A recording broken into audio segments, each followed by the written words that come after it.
নমস্কার। মঙ্গলময়ী অভয়া এই চ্যানেলের পক্ষ থেকে সকলকে আন্তরিক শুভেচ্ছা। আজকের আলোচ্য বিষয় সাবিত্রী চতুর্দশী। সাবিত্রী চতুর্দশী সম্পর্কে কিছু আলোচনা।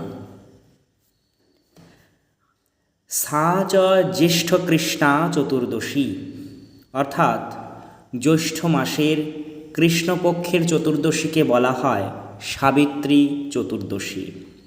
তাই বলা হয়েছে জ্যেষ্ঠ কৃষ্ণ চতুর্দশ্যাং সাবিত্রীম অর্চয়ন্তি ইয়াহ বটমূলে উপবাসা ন তা বৈধম্যম আপ্নুয়ুঃ।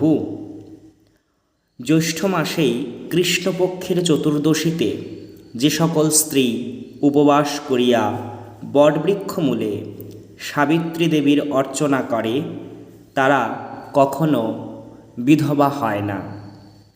দিবা ভাগে ত্রয়োদশ্যাং যথা চতুর্দশী ভবেৎ তত্র পূজ্যা মহাসাধ্বী দেবী সত্যবতা সহ ইতি নারদঃ। দিবাভাগে ত্রয়োদশী সত্ত্বেও যদি দিবার দণ্ডত্রয় থাকে তবে চতুর্দশী হয়। তাহলে সেই দিনেই প্রদোষ সময়ে সত্যবানের সঙ্গে সাবিত্রীর পুজো করা অবশ্য কর্তব্য।